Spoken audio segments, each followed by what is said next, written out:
Ibinida naman ng DNR na malaki na raw ang ibinuti ng Pilipinas pagdating sa pangangalaga sa kalikasan. Kabilang sa mga problemang natugunan daw ng gobyerno ang mga nakakalbong kagubatan at maruming hangin.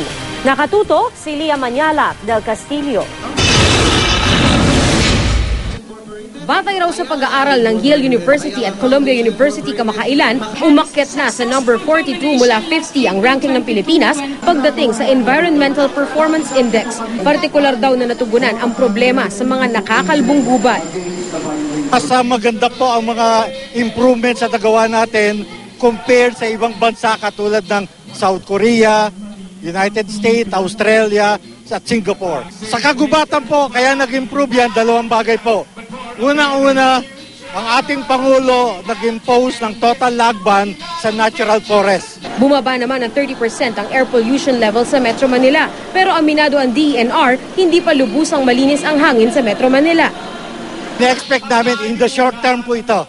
Hindi ito aabutin na 10 taon o 20 taon. Para naman sa walang tubig sa kabundukan, may sagot ang Earth Day Network, ang gawang Pinoy na Agos Ram Pump na maaaring mag-pump ng tubig paakyat.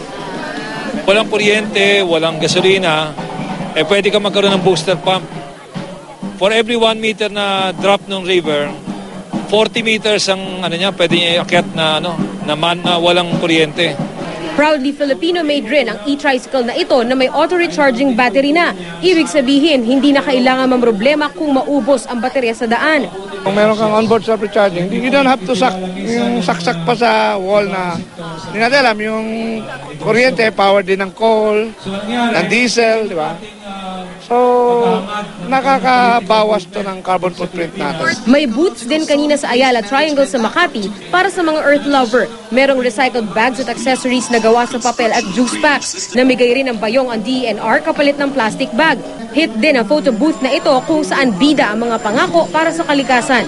3, 2, 1, go! 9,000 runners naman ang sumali kaninang umaga sa Earth Day Run sa Global City sa Taguig.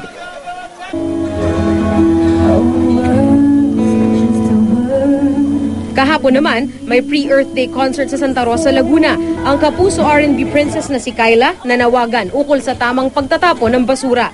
Yung kahit maliit na piraso ng plastic ng candy na tinapon mo sa kalye, kapag bawat isang tao ay nagtapon ng ganong kaliliit, pag nagsama-sama siya, harmful siya for our mother nature. Lia Manyala del Castillo, nakatutok, 24 oras.